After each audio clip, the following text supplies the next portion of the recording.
Welcome to GLHF, the world's first podcast in video games playing the first ever multiplayer Fears to Fathom game, something Creek. What is it?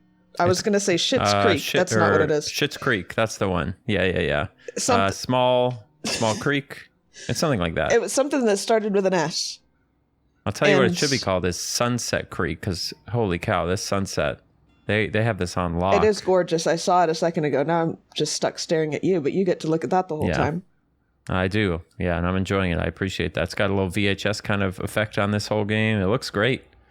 It really does. Like, compared to the other Fears to Fathom games, you can tell they're getting better. I think it's a single dev, and I did want to mention something that was really funny to me when we were... I don't know if you noticed when you start the game, and then it's like just the menu to find a friend to play with or whatever. It said, Fears to Fathom together. So it's like, instead of Fears to Fathom, it's Fears to Fathom together because it's multiplayer. Right. But they said, is a narrative co-op horror game where each episode unveils a short story told by the ones who survived.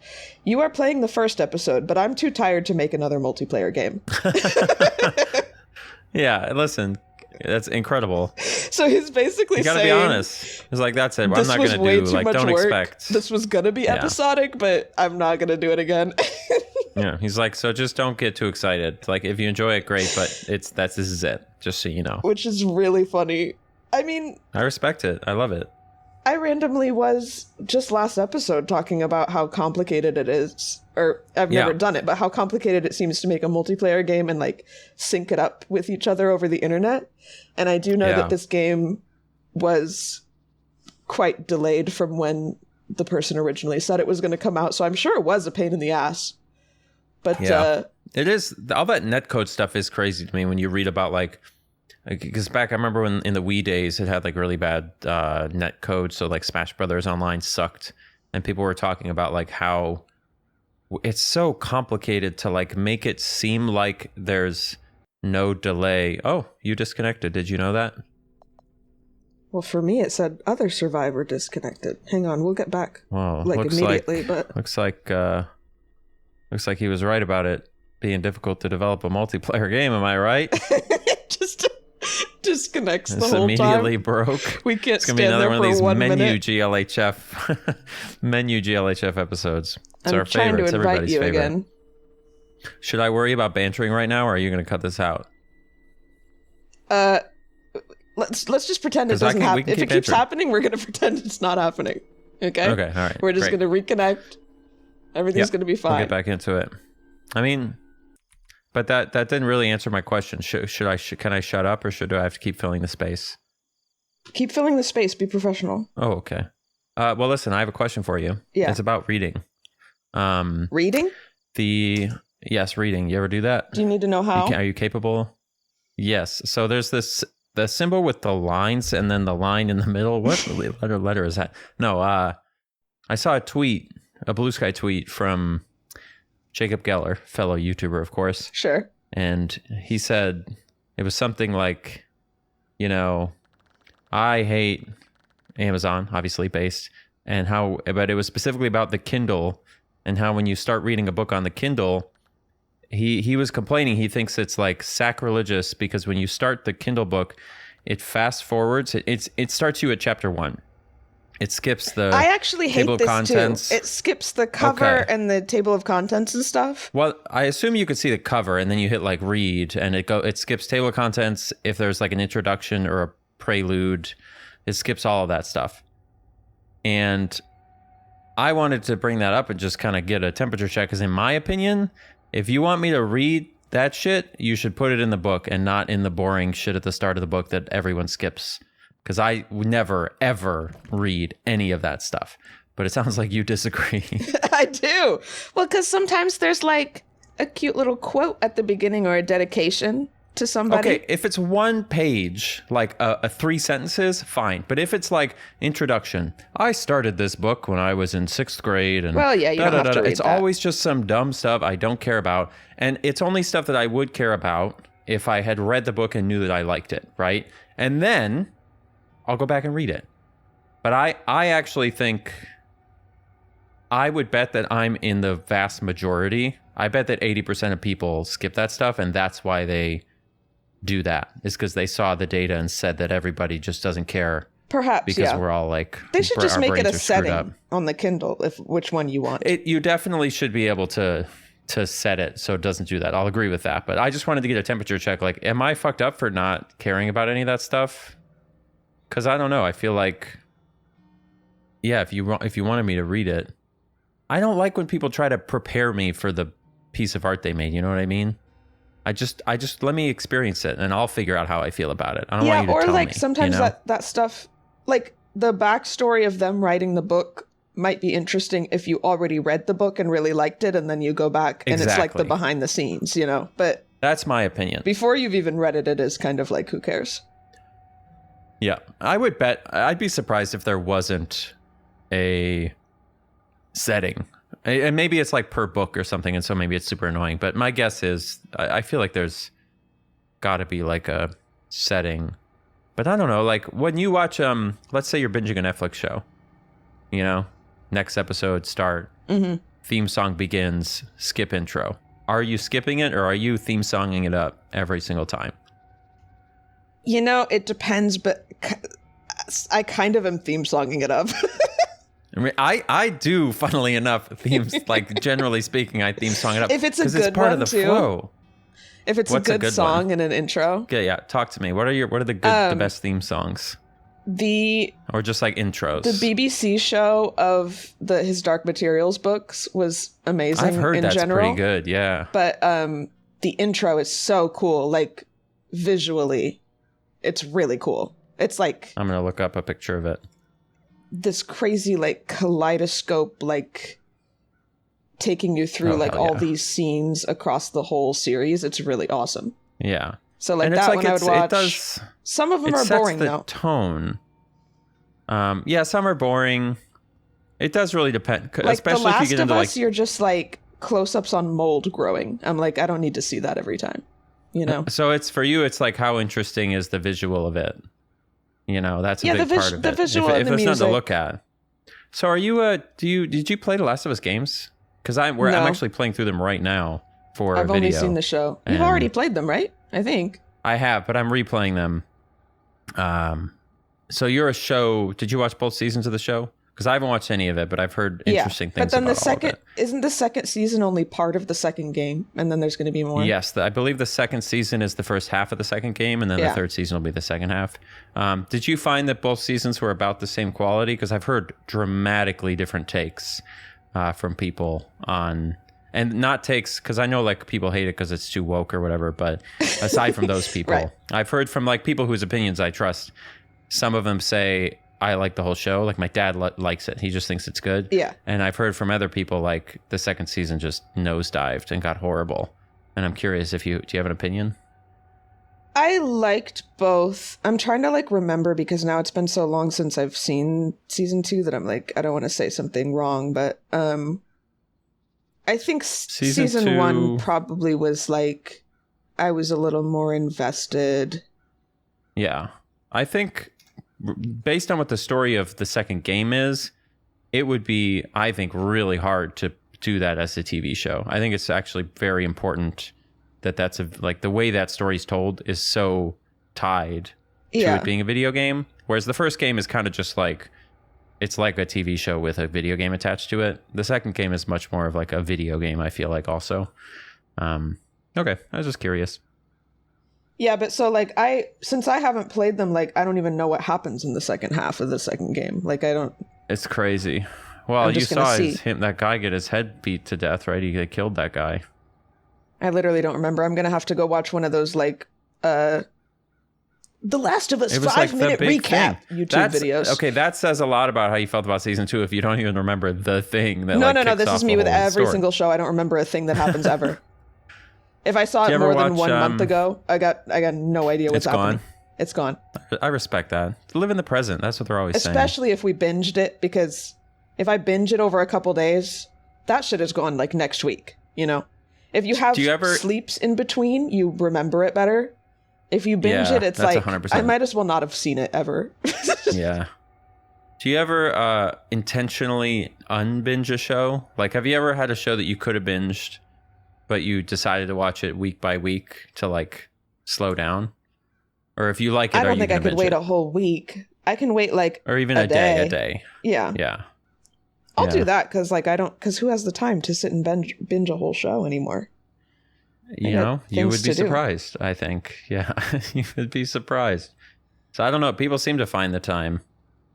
I have a question for you. All right, let's do it. Let's just do questions back and forth. Yeah, it'll just be like actors on actors. Oh, yeah, that's a great... Perfect. Gamers on gamers. Let's go. Go ahead. Just because last episode you were kind of raving about how you're like into sports now because you watched the World Cup. Yes. Yeah. So I was just wondering if you had any World Cup updates because, of course, I know nothing at all.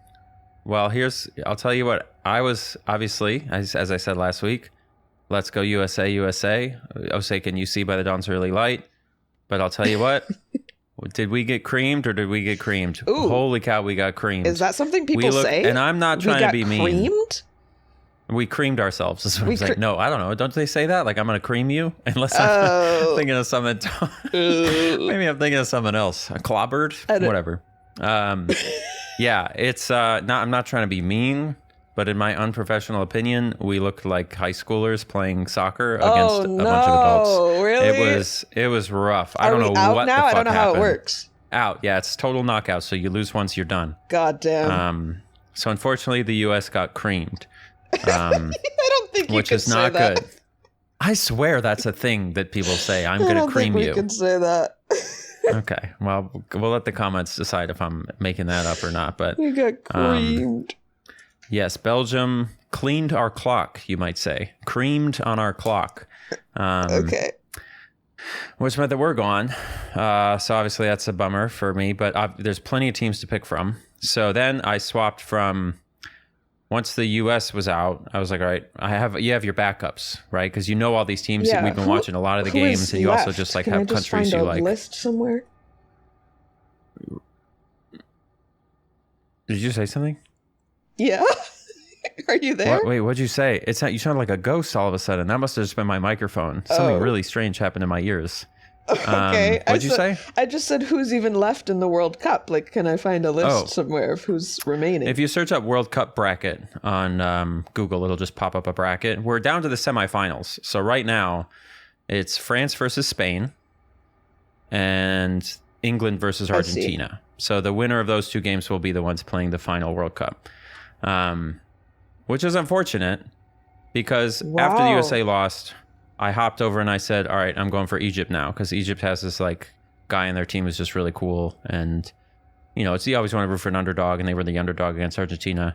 Egypt kind of was doing good and then totally dropped the ball and they lost. So then I was like, all right, fuck. And then I jumped to Norway because I'm from Minnesota and we got all these Norwegian people up there. So like, all right. Uh-huh. And then... I didn't know that. Interesting. I know. The Viking Norwegian culture. That's why it's the Minnesota Vikings. And then Norwegian had a game against England, and they lost. So I'm rooting for all the losers. And so now we're down to France, Spain, England, Argentina. And so now I'm rooting for England because all three of those other teams are just like really good teams that everyone would have expected to get there. So England's kind of the only underdog left. Right. So you did just say in quick succession, I like to root for the underdogs, and then, well, I keep picking the losers. My teams are losing. It's a good point. You make a good point. Maybe there's a correlation there. So at this point... I understand that it would be really exciting if then you won, because if you root for the underdog and they win, that's and then it's like there's a lot more tension. Like, come on, you guys can do it. Go, go, go, go. Yeah, yeah. And I don't think England has won. They invented modern soccer anyway. And they haven't won a World Cup in like 60 years. And I think they've only won one. So it would be like a big like, oh my God. Whereas France and Spain and Argentina, I think, have all won in the last 10 years. So if England loses, then I'll probably just root for Argentina because I like that. I told you about that little guy last week, Messi. That little guy? The little guy. The little magic man is what they call him. Uh-huh. So I'll probably root for Argentina. Yeah, I hear a lot about him. But I also like France. I don't know. The point is, if England loses, then I'm just like, whoever wins is fine. And I'll just pick someone. But yeah, that's my sports update. Still enjoying it. We're still keeping track and watching the games and having a good time. Well, but all the teams that I wanted to win, of course, are now out, which is how tournaments work, isn't it? That's fine. It seems like it's still pretty fun. It is fun. I do think it's super see fun. What happens. And it's like annoying because it's been so fun that it's going to be 4 years until the next one. But it is kind of fun that it's like such a long time. Have you ever played FIFA? And then you're like, oh shit. The game? No, not since I was like a kid. Maybe this is your FIFA era. Maybe I could get, I'd probably play as Football Manager, like where you are the manager of the team. Oh, God. And then the players, it Isn't simulates that the one whole of those thing. spreadsheet games? Exactly. Yeah, I think that's You probably think what you'd be I would into do. that? Yeah, I'd be like, I'm going to get these players, and you have to like do trades and the politics of it. And I think that sounds more fun to me than playing FIFA. But, we'll see. I'll try both. So that's my sports update. Once the World Cup's over, all my I'm sports news comes from you. For 4 years. Yeah, I don't have any other sports news for you. I don't think anything else has happened in the world of sports that I can think of. So speaking of England, though. Yeah. I've been watching a lot of Louis Theroux documentaries. I watched the Manosphere one. And then now I'm watched that too. Hooked on them. There's a bunch of them on YouTube for free. Yeah, tell me all the ones you've watched, and we can talk about them, because I also went through like a big Louis Theroux binge, and then you run out and you're like, oh. Yeah, it's just been the last couple days, but I really enjoy. I think he makes great little like nuggets of information documentaries. Like I think he's very good at it. But tell me what you think. Where are we at? So the Manosphere one was first, and then I was like, I like this guy. Let me look up more, and then first of all, the Manosphere one was like, actually, you made it sound like it might be boring if I already like know a lot about these guys. But first of all, apparently there's so many of these guys that I never had heard of any of these ones that he was actually well, you're lucky. You're lucky. Unfortunately, I've seen a lot of clips of them come up on the internet. Yeah. So, but I thought it was really entertaining, just the way they would say such insane, like insensitive, psychotic shit, and Louis would be like, well, that's a little bit crazy, right? And they'd be like, no, this is just what I believe. Yeah. It's like really, and just, I mean, they'd be right in front of their girlfriends that they're in like a quote open, well, they called it a one-sided open relationship where they're allowed to cheat on her, but she's not allowed. The shit that they would be saying like right in front of their partners that is like so horrible and disrespectful, and the girls are just like sitting there with the biggest smile on their face, just like taking it. And you can see like the pain in their eyes. And I think at one point Louis even said to one of them, he's like, well, when we were talking, I saw a little bit of pain in her eyes. And the guy's like, no, she's fine. Like, no, she's fine. Yeah, trust me, she's fine. But what I think was interesting about that in particular is how many of these guys like, they talk like that, but then as soon as I don't remember the moment, but like there were a couple little moments where like something happens where they got some like serious kind of pushback, and they just like kind of crumble and like get they clearly get nervous and aren't actually like very good at, like, it's not like one of these people, the guy, I don't even remember, but like there's the guy they kind of start with who's like the most macho of these guys they talk to. And he is like, I would say, thoroughly just unempathetic and terrible, but like confidently. Yeah. Whereas a lot of the guys they talk to, they seem very kind of soft. And like they're doing their best to act like that, but like you can sort of see putting on an act that they get nervous. They're very anxious people. And when they're actually like pushed even a little bit on what they actually believe. They're like extremely defensive, and it's like you can just tell they're protecting unhealed stuff, obviously, right? 100%. And so when they're so fragile, when they get poked even a little bit, they're like, you can't touch them there, it's like they just like fall apart. That's what it's like, and that's the annoying thing that they're trying to not even think about ever. Right. I'm like, if you're gonna do that, just at least be good at it. Like, at least just be horrible. But I hate when your people are like terrible, but then they can dish it, but they can't take it. I hate people like that. It's so annoying. Just be a nice guy. You clearly want to be nice. Like, I see you have these feelings, and you're just like pretending you don't because of, like you said, some kind of unresolved whatever. Yeah. But, at one point, Louis asked one of them, he's like, do you ever think about just trying to be a good person? Yeah. Oh, you just got pushed. Speaking of being a bad person, that person just shoved you, a woman, down the street. Go get him. I'll just stand in the grass here where I belong, so I'm not all right, let me point in anybody's way. Yeah. It's too bad they didn't talk to Clav for that one. You know, I guess he's not really Manosphere, but yeah, I don't know. Oh, well, but let me get back to like the ones that I've seen. So then I watched. Yeah. He did a lot of these that are like a lot more serious about. Like I watched one about like postpartum depression or like postpartum mental illness at this place, I think in the UK, that's like a mother baby what do you call it? A mother baby like mental health clinic. Like I was gonna say psych ward. I don't know if that's like a bad term to use, but like they're staying but there. Some sort of equivalent, yeah. But they get to be with their babies because normally, like in the US, if you're a mother with like serious mental health problems, they'll just like put you in the hospital and you're away from your child, which is just going to make everything worse. Yeah. So it's kind of cool that kind of place exists, and it was just interesting. That one's like really emotionally heavy, but I think that's kind of where he shines because he just is very good at listening. He's kind of becoming one of these people that I admire for the way they talk to people. Like, he's very empathetic and good at listening and knows when to say things and when not to say things. And that's something that I try to get better at all the time. But I completely agree, yeah. It works as a documentarian, too. Like, if you're gonna be a character in your documentaries, that's exactly the type of person I want you to be, you know? Right. So what else? Then there was another kind of, like, medical He did like one. a lot of culty stuff, right? Like Scientology and I'm gonna watch. Whatever. I'm gonna watch the Scientology movie like today because I'm excited about that. I remember that one being very, very good. I watched some other one that had to do with maybe another mental illness one or something that I'm blanking on. But then the one I just watched yesterday was it was like all about people in the US that keep exotic animals as pets, and Joe Exotic is in it, but it's like way before Tiger King. And I remember that. I was just like amazed. Obviously Joe Exotic is like not a good person, and it's fucked up in the first place that he's like one of these exotic animal people and like profiting off of it and whatever. And he was still doing that at the time of this documentary, which I think was like 2010 or 11 or something. Yeah. But compared to how he appears in Tiger King, he seems so normal. It's like mind-blowing how normal he is. Yeah. And you have to wonder, like, how much of that was Tiger King, or is that, how much of that is him going insane, you know? Because it seemed like he just went insane.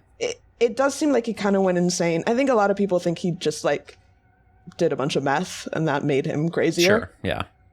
Which might make sense. But it definitely will.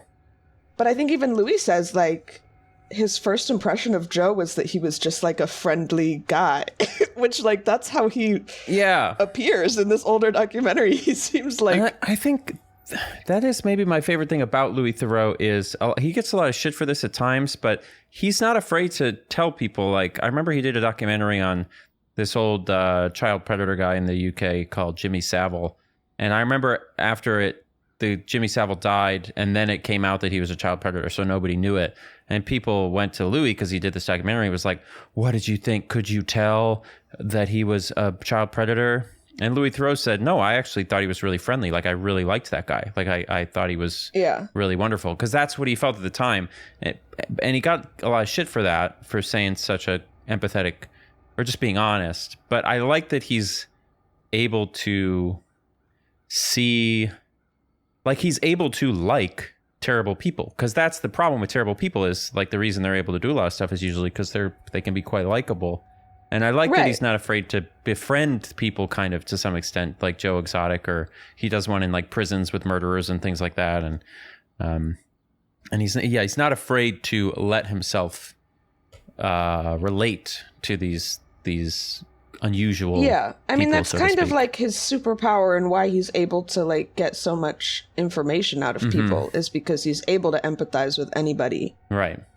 And he's not tricking them. Like, he actually likes them, which I think is why they will talk to him, because they can sense that like he earnestly is likes them. Now with the Manosphere he would people, acknowledge that they're bad people once he knows these things, and he probably did. I would imagine, but. It's important I think we've talked about this a little bit, but I think it's important to like recognize that there is like a shared humanity even among terrible people. Yeah, for sure. And I like that he's able to do that, and he doesn't struggle with that. That it seems like he wouldn't be able to turn it off, which, like you said, I think it's a superpower. Are we jumping to prevent disconnection? Yeah, I don't know if that's actually a thing in this one. I'm just trying to see. It's worked so far. So yeah, I don't know. Do you have any more specific Louis documentaries I should look at besides those? It seems like some of those ones that you mentioned, I didn't even remember watching. A lot of the ones are only on BBC, and I haven't watched any of those because I never had the BBC player. Dude, so I've seen like the Scientology one. BBC has seems like it has so much good stuff on it, and then it's all like region locked. Why can't I just buy it even on YouTube? Like rent it? Like it's ridiculous. That's just how it goes. I guess because it's publicly funded, right? It's like isn't the BBC like national television? I don't know. Maybe they can't be profitable. I don't know. But I liked all the Scientology one's very good. He did like I don't know if it was the Westboro Baptist Church, but like he did a couple on like Christian. Okay, yeah, I love that shit. So I gotta look that up. And those are all very good. He did one where he went into prisons and talked to cult slop documentaries. Man. There's a lot of good cult slop that he does. He's got some really, really good ones. The Scientology one will scratch that niche for sure. And then he did ones where he went to like supermax prisons and talked to people. He just goes places that there are unsafe people that we consider widely unsavory, and he just talks to them and he lets them talk. And so those are all my favorite types of ones, is the ones where he's doing like weirdo cults and just whatever. But oh my god, there were so many funny moments actually in this one about exotic animals though. Like it's just on YouTube. I highly recommend to anyone listening to go watch this because it's like a straight up comedy at points. Like these people are all insane, obviously. And it's really sad. A couple of the houses are really sad, like people that just keep chimpanzees as pets, and they're like clearly in distress because they're being kept in tiny cages and just like screaming all day. It's really upsetting. But they're fucking characters, dude. And this one guy, it was just like this guy that just lives with his wife, no kids. They just have a bunch of fucking chimpanzees. Well, wait, maybe they have chimpanzees and they have like they have at least one tiger just like at their personal property. And Louis just asking them in their house, like, what he enjoys about this, like why he has all these exotic animals. And he's just like, well, I just don't like people. I don't respect anybody. Like, I only respect the animals. Whatever. And then, and he's standing right next to his wife. And so Louis is like, of course you mean like accept your wife, right? And he goes, no, I don't respect her either. Yeah. Isn't it wild? Like you watch these things and you're just like, dude, like this, not to put like too fine a point on it, but like, I'm always wondering like I don't even know how to say this other than just like, it sure does take all types to have a world, apparently. Yeah. Because like you just stumble across people and you're like, there's loads of people, maybe not loads, but like there's a good amount of people who are just in a totally different land than me, you know? Yeah. And sometimes you'll scroll on TikTok and just end up in one of their living rooms and it has 0 likes and they're just doing some crazy shit and you're like, whoa, this is just a totally, this is crazy. I miss that about TikTok, dude. Yeah. I miss stumbling upon somebody. I'm in someone's backyard right now. You stumble upon somebody on TikTok that you're like, I could have never imagined that this person existed. And here they are. Yeah. But it's a good reminder of like, these are your not countrymen or like world men, you know, the people who live in the world with you, right? Like these are the people we're sharing this planet with. That could be your neighbor. Yeah, it definitely could be, especially in Louisiana. So I think there was one that he did. It's heavy, but like good. He did a couple about like crimes. Like he did one about pedophilia, which sounds like it would be really horrible. And it is horrible, but it is like like a lot of his things, just like sympathetic and totally not sensationalist at all. Just like very plain. Yeah. That's very good. Because he's just like trying to understand. And he doesn't put necessarily he lets you judge, right? That's what I'm getting from him, is that he's like, he's asking the questions and he's empathizing in order to like understand the world from these people's perspective. but he's not gonna like take a stance. And I think some people have a problem with that because they think that if you're around bad people or whatever in a piece of media, that you have to take an explicit stance in order to be moral and be like, this is, and be very clear about that you think this is wrong. I think it's clear from watching him that he does think it's wrong, but he just doesn't. Yeah, well, he does. I think he takes stances, but he doesn't get mad. Like, he doesn't take moral, he doesn't morally grandstand, right? But he will say, like you said, well, you don't mean your wife, do you, right? Because that's what we're all thinking. He's matter of fact about it, yeah. Exactly, yeah. He just doesn't get worked up and like make a whole stink and like try to make them, he doesn't bully people that they're doing things that are bad. Yeah. But I like that he doesn't let questions just sit there unanswered that are like obvious, like, well, wait a second. Yeah. This doesn't really make sense. Like, how are you doing this but not that? And it's like he is willing to have those conversations and let that awkwardness kind of hang. So yeah, I'm a fan. I like him a lot. So it's a good, and there's a ton of them. They're all like scattered around in different places. You know, like BBC Player. This guy makes a documentary every week. I know, and they're like on Tubi and fucking Amazon. It's like they're just everywhere. So you have to sign up for every single service and whatever, but it gives you a lot to watch, you know? So it's definitely a good thing to kick back and pass the time with. There are ways to access every service. You know, I honestly, this will tell you something about how the YouTube channel is going, I guess, but I honestly haven't pirated something in a long time. Is that still a thing people do? It's the most out-of-touch thing I've ever said in my life. I would never do it. Of course not. I would never do that. But like, can you go to like the piratebay.se or whatever it was still, and it still functions? I don't even know. There. I'm not encouraging anyone to do anything, of course. I've heard. But you've heard. I've heard it's still there, yeah. That's a good point. That might honestly just be easier in some of these cases than trying to figure out. Yeah, just don't let your service ISP has know. What thing. Basically, if it's not, if I don't have the service it's on, I'll go to YouTube, and if I can't rent it on YouTube, I should just be pirating it. That's my opinion. YouTube should monopolize everything. That's my opinion, obviously. Wait, speaking of ISPs, this is such a random tangent, but we're having like a Karen situation with one of our neighbors right now because they're annoyed that our like internet lines hang over their backyard. They're like pissed about this. There's no way that is your choice, right? That has to be municipal. Well, so when we moved in, we got fiber optic, and a few weeks later, after they installed it, some guy from the fiber optic company knocks on the door and is like, hey, we're here to move your fiber optic line because your neighbor requested it. And I'm like, okay, interesting. But they're like, we need access to your backyard. I'm like, okay, whatever. So they go back there. No advance notice, though? No. Huh. So they go back there and they go through all this trouble to like kind of... It was actually crazy. They had like a gun that shoots the wire out.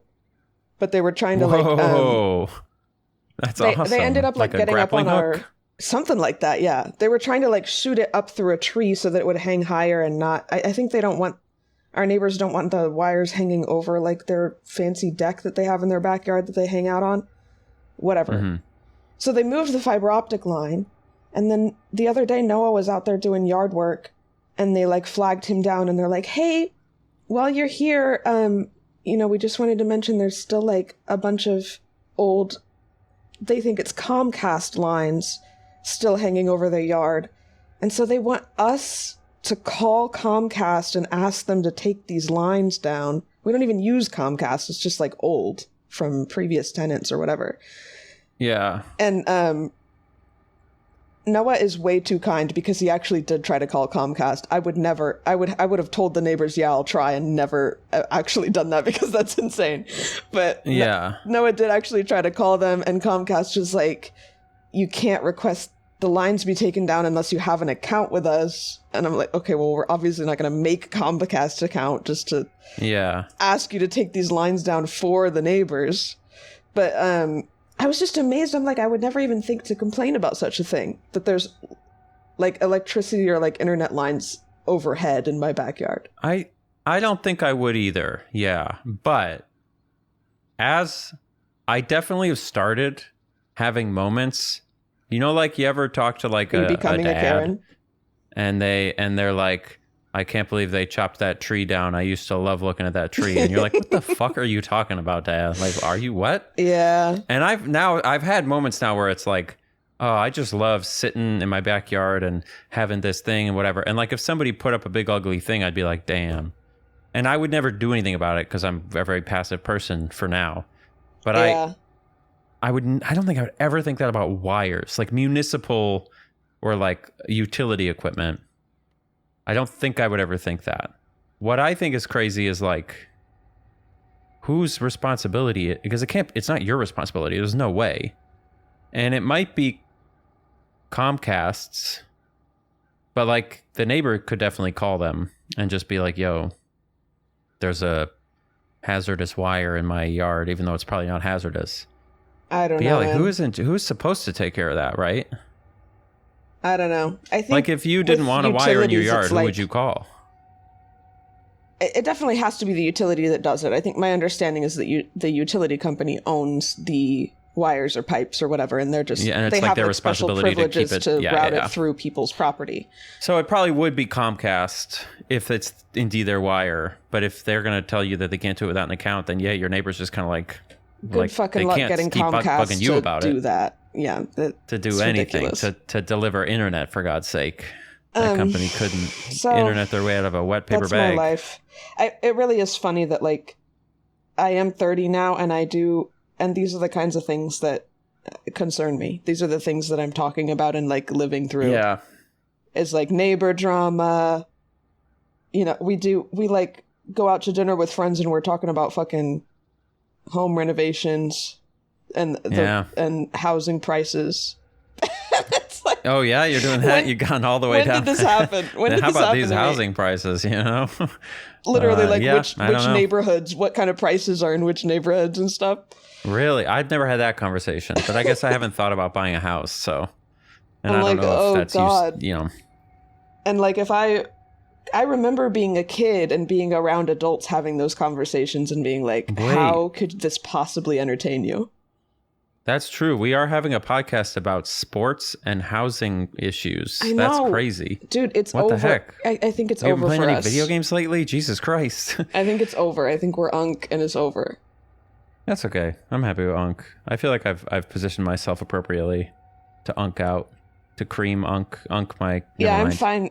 You don't want unk to cream you. No, you don't. You really don't. I got cream. Never mind. Yeah, for sure. Another British topic that I wrote down. We did World Cup. We did Louis Theroux.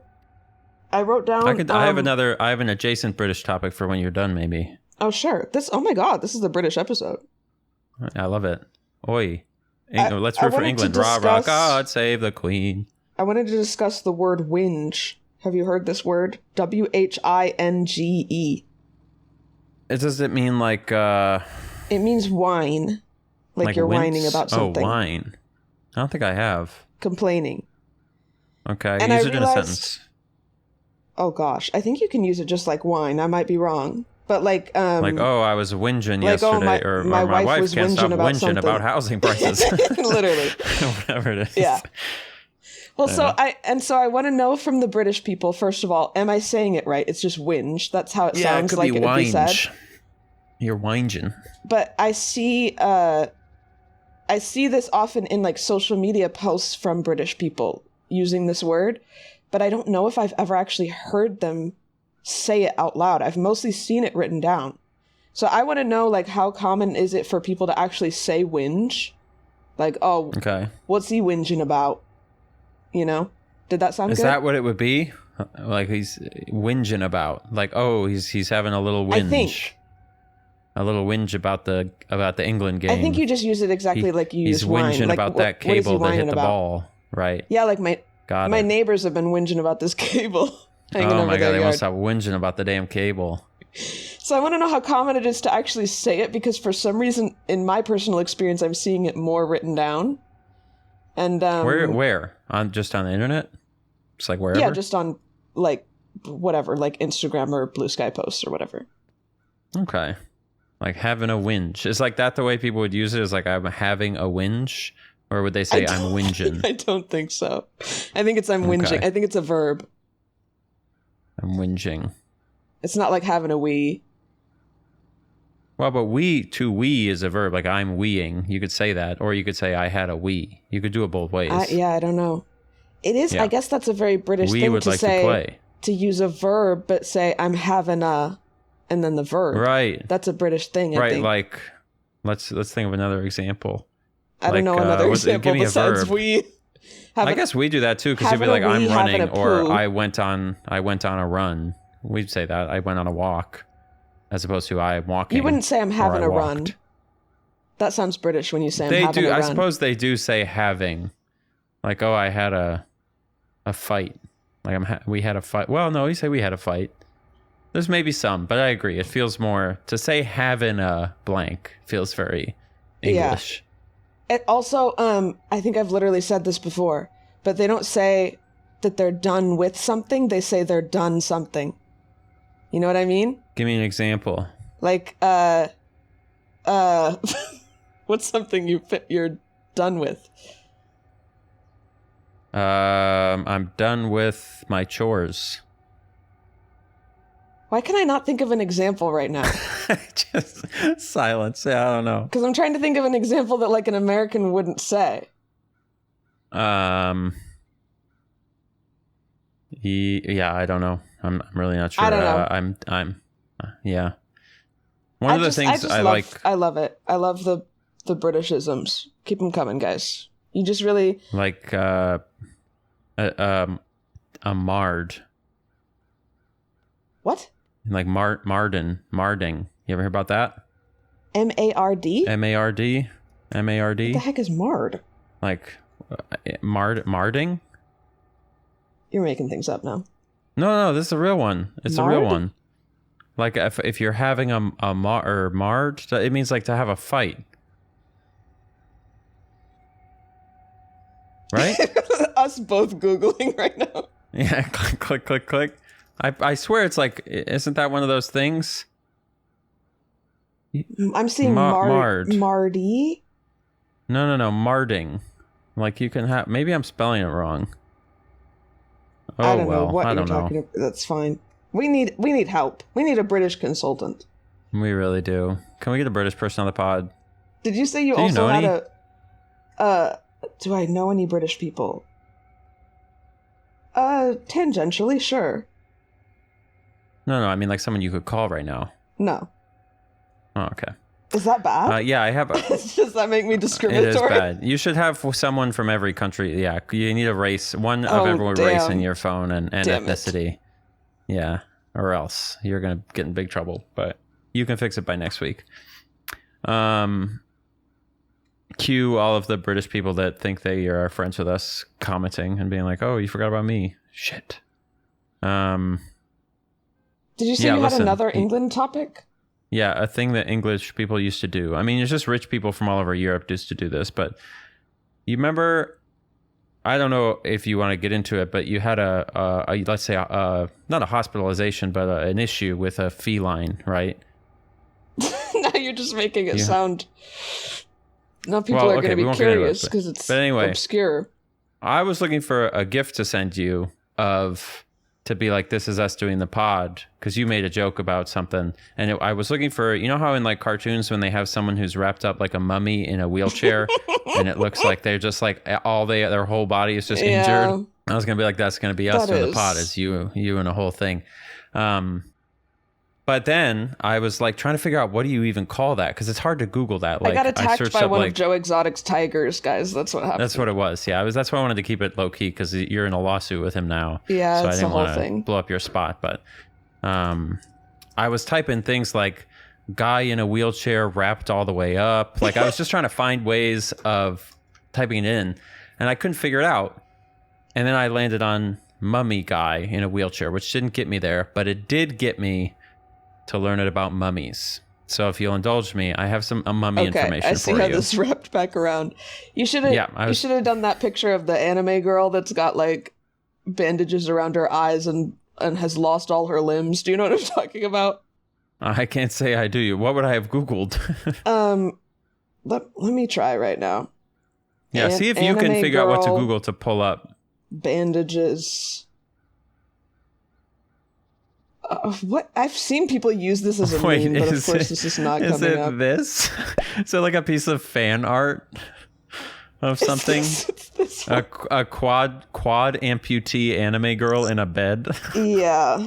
Is that what you're trying to get me to Google? I don't know where this came from originally, and I'm like a bit afraid that it's like a fetish image or something. I'm not sure. It probably is.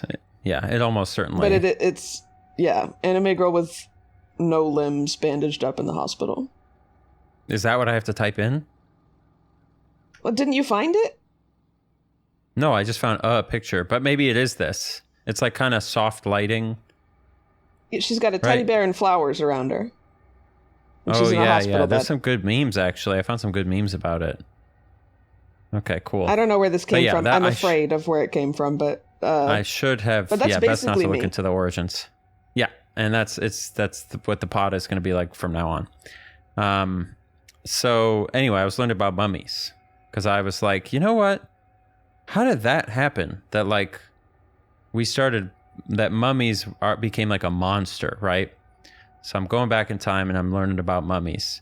Turns out, as you might expect, when we uncovered King Tut's tomb, we had a big mummy craze. This was in like the 1930s or something. Everyone got obsessed with mummies, and that's when it became like a monster that people would dress up as, because they made that movie, The Mummy, the very first one from the 30s, and that kicked off our whole mummy love. Great. What I didn't realize is what we had been doing with mummies for the 100 years before it turned into a Halloween costume. So let me give you a quick rundown of some of the things that we as a culture were doing with mummies for the 100 years before. Okay? Here's one that's been going on for a long time, and it began in Egypt. So this is before the British people have gotten involved. Burning them.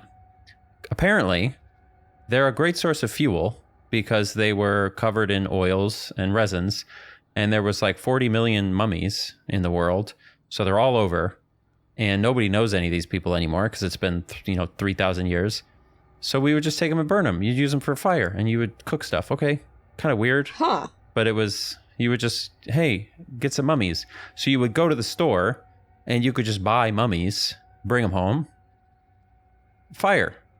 Okay, that's pretty weird, but it is what it is. What? I didn't realize there was like 50 million mummies. I thought this was like a very exclusive thing. No, I was going to say, I thought that was for like 1,000 people.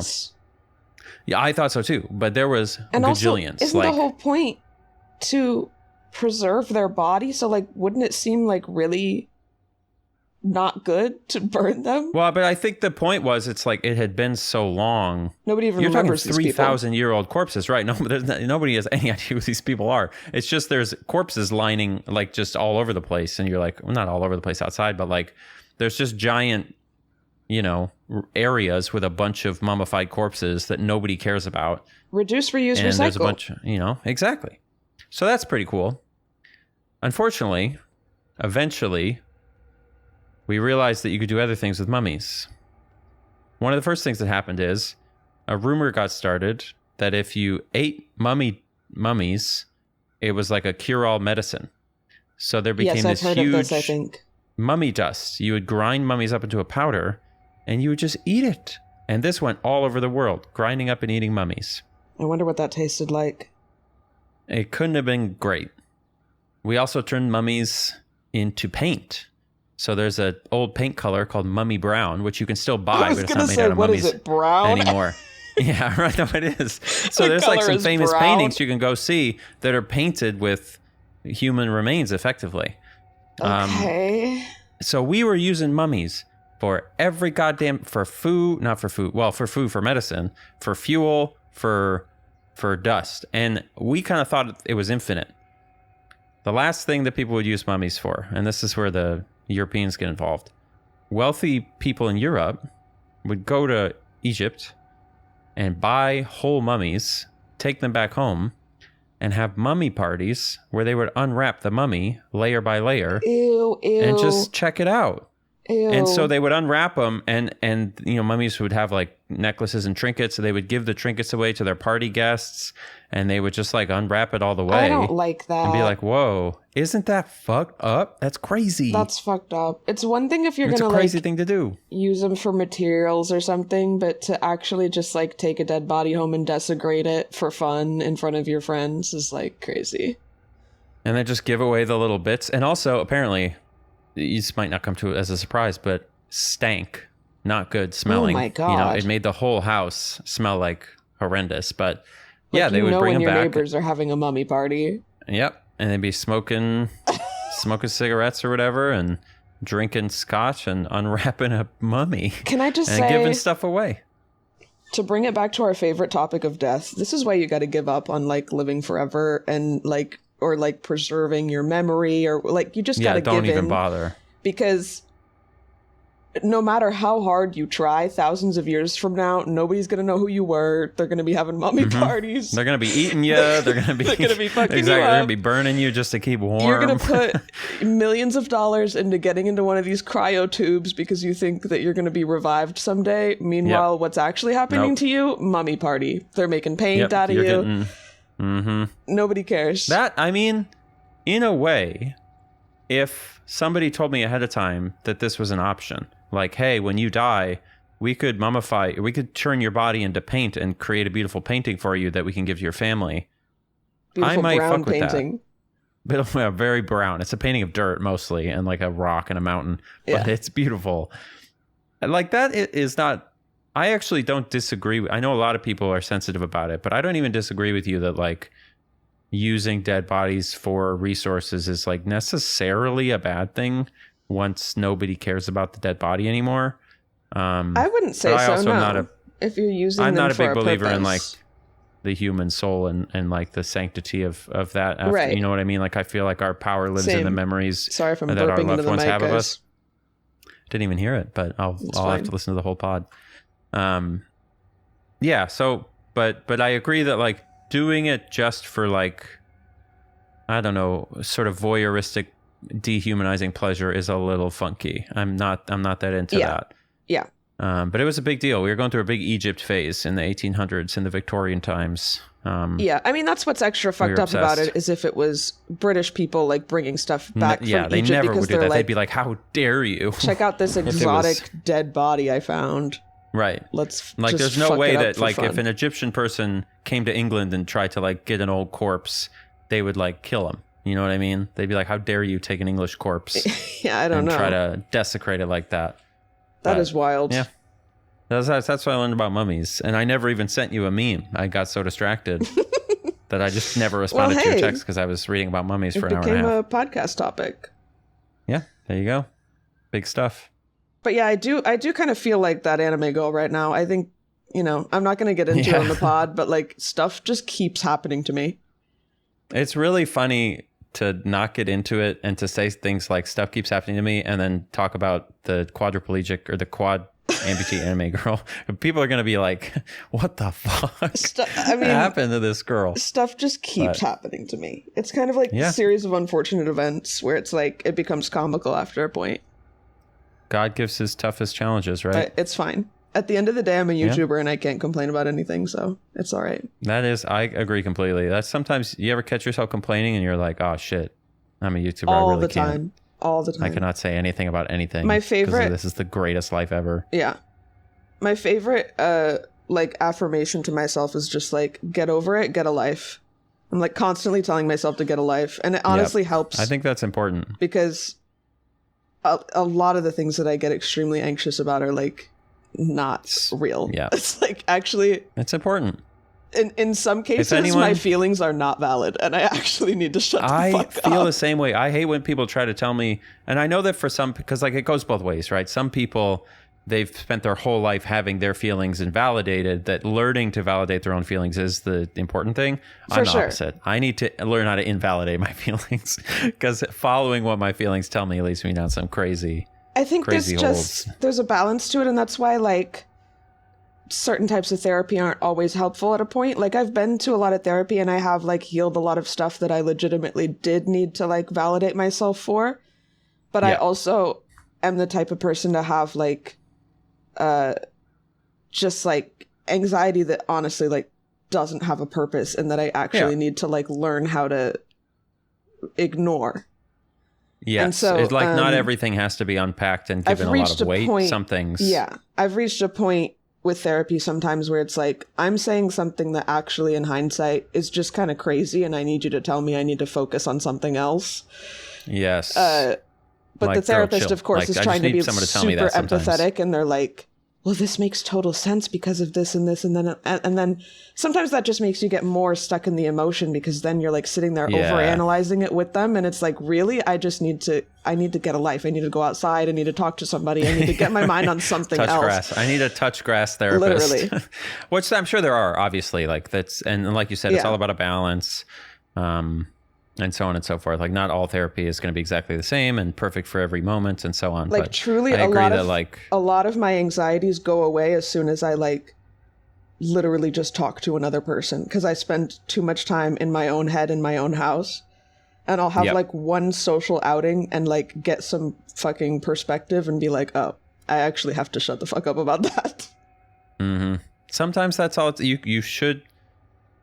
It is. I do find it comforting, and I'm not even just saying it in like I want to, indulge in being shamed because I don't want to actually process whatever. Like, I actually do find it comforting to have someone be like, you really need to chill the fuck out. Like, you're fine.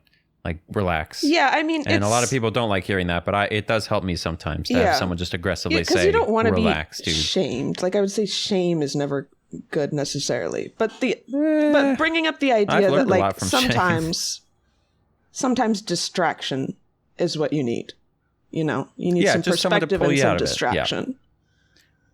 Yep, I agree. Okay, I have 2 very short email questions that we could end on now that. All right, I love that. Let's do it. We made it. Now that we're at an hour. We sprinted to the finish line and we finally got over it. Now we can be done. There's actually one for you and one for me. This first one, I'm just curious to know what the hell you think this guy is talking about, because he says this is a Minneapolis thing. Okay. It's from Larry. He says, no one has ever actually ordered and eaten a Juicy Lucy, right? Do you know what the fuck he's talking about? Yeah, Juicy Lucy is a famed Minneapolis staple from a bar in Minneapolis called Matt's. A couple other places have them now. It is a cheeseburger, but the cheese is injected inside of the bun. Ooh. And then they cook it. That's so you end up with a cheeseburger full of melted, scalding hot cheese. Is there also cheese on the burger too? I think you can do that. I don't really remember. I ironically have never had one, because by the time I was going to a place like Matt's, which is kind of like a divey, bar-y place, I was not eating meat anymore. But it's interesting to say, like, is anyone buying those as though it's some weird thing when it's really just like, have you seen people eating it? Yeah, I mean, I know people who've gotten it for sure. All right. I think it sounds delicious. I would eat that, right? It's a burger full of cheese. I mean, it's like full of hot melty stuffed crust pizza. Yeah, I think it sounds incredible. In fact, maybe I'll get one. Maybe I'll break my you could break my vegetarianism to have a Matt's cheeseburger, and I'll eat it and I'll throw up everywhere. But you could put a veggie burger on it. You could probably do a pretty good one with like Impossible Meat, yeah. Just get a syringe. Everybody needs a syringe in their kitchen to inject juice into stuff. So true. Maybe, I'll make a Juicy Lucy someday soon. It sounds good, right? Like, what? How is that? It sounds delicious. Cheese and meat. It does sound awesome. And then there was a question for me. I'm getting all the cleaning questions, man. But it was because... well, you prison of your own making. Because of the story about me letting a vacuum salesman into my house for 45 minutes. True. Oh, God, that's so... I still think the funniest thing about that story is Noah coming home and saying, how was your day? And you just go, it was good. It was fine.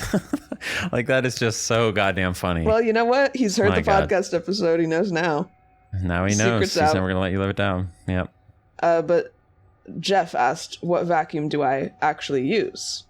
Inspired by that story. And you would think that I would have like looked this up and known exactly the model, but I don't. It's a Shark. You can step away and go look if you want. It's a Shark vacuum. It's red. I'm actually looking at it. because I'm going to vacuum this room when we're done talking. But I think it was one that was like for pet hair or something. And it's Wait, do we have the same vacuum? Oh my God, do we? I think we might have exactly. It's like kind of red, off red color, stand up vacuum, dedicated for pet hair. It has a power switch that's like red or orange on the top towards the left on the canister, and you can like take the canister off. Our power switch is black. There's probably so many Shark vacuums. I have no idea which one it is. There probably is. I think mine's a little bit old, but we have the same brand, and it's like the pet hair version. Yeah. Of it. It sounds like so. Do you take one of the things I've learned, not to continue on this trend of podcast topics that we are now leaning towards, but maintaining your vacuum, insanely important. You ever do that? No. I mean, honestly, this is something I've been thinking about recently is like, I don't think I've ever fucking cleaned the filter or whatever you're supposed to do. It helps a ton. I'm sure it does. So if you ever think it's not doing well, it's not that hard, but you can like take the thing off and pull the little brushy spinny thing out, clean that out, check the belt. I do like, that. There's a lot. Because the brush gets stuff tangled in it. I do pull that out. But you've never done the sponge filter and like rinsed it, squeezed it out and let it dry? Literally no, and we've had this thing for like 5 years. Oh my God, man, you got to open that shit up. I know. That thing is gonna be filthy. Holy That's cow! The thing. All right, it's well, scary. This is scary. This is like one of those things like like cleaning out your dishwasher filter that like you're supposed to do, but nobody ever does it, and by the time they do it, it's like the most disgusting thing in the world. I'm afraid. Yep. You have to. It's like and apparently you're supposed to do this with washing machines too, but I like never have because I'm always renting. So I'm like, whatever. No, I've never done that with a washing machine either. Oh my God. Washing machines. And it's like so important. This is one thing I learned at the restaurant job I had. You want to know another thing that nobody ever cleans the filters on? Ice machines. Never. Just don't get ice at a restaurant. That's why they always smell like doo-doo ass. They smell like doo-doo ass. And it is not just like gross.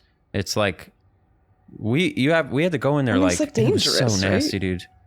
Mold. It's like disgusting mold that grows all over and up in the ice machine and then like falls into the ice. It was such a pain to clean that thing, so I get why people don't. But yeah, it was like every top of the first day of every month we would go in and you'd have to melt all the ice and then go in there and dry it out and spray. It was just such a pain. Restaurants are so gross.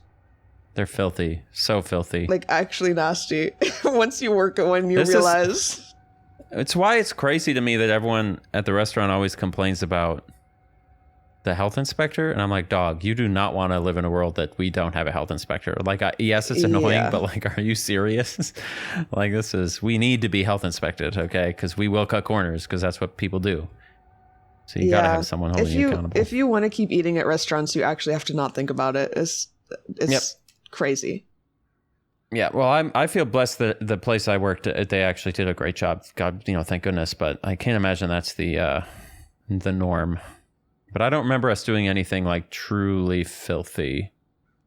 Yeah, but like I'm sure there were days where things would happen. Any fast food place is going to be crazy. Like if you're not good. Yeah. If you're going through a drive-through and getting fast food, you actually have to like turn your brain off. Like just don't think about it. It's good though, isn't it? A little Taco Bell, a little McDonald's breakfast. It is. Taco Bell is so bad, like 60% of the time. And then once in a while you come across a Taco Bell that like actually knows what they're doing and it tastes like the best thing you've ever eaten. That's a good point. It's like a coin toss, whether you're going to get like good day Taco Bell or bad day Taco Bell. The best Taco Bell I've ever had in my life was in like a very sketchy neighborhood in Gary, Indiana, outside of Chicago. It was incredible. Was it like 2000 and like this is a long time ago? No, it was while we lived in Indiana. It was like sometime between 2018 and 2022 or something. So were you getting those little potato tacos, little cheesy bean and rice? We've discussed this before. I only ever just get a bean burrito or two if I'm feeling crazy. Just regular ass bean burrito. I swear you ate a Crunch Wrap. No. No. Just a bean burrito. All right, well. Okay. Bean burrito. Keep it simple. And sometimes it hits. Sometimes it does. Yeah. All right. I don't know what we're actually supposed to do in this game. We've done nothing but stand here. How far can I go? I really like the vibe. There's a really, The really sunset high is quality gorgeous. remake. It's gorgeous, truly gorgeous. There's a really high quality remake of a U-Haul over here that probably is getting borderline copyright infringement, but I guess you can do parody. That's allowed. It does look a lot like a It's regular a lot U-Haul. like a U-Haul. Oh, there's a Wait, seagull. look at these houses. This is like a full ass house. But yeah, what are you supposed to do? How does this work? Well, usually... Can I punch people? No. Wait, is that a Oh, we can Confederate be- flag? Oh, they got the stars and bars in this game. Uh-oh. Everybody run, burn down Which the side is the house. dev on? I've reached the edge of he the put world. the Confederate flag on like a mobile home, so maybe he was just doing America world building. Because I think I looked it up, and this guy's not American. America world building.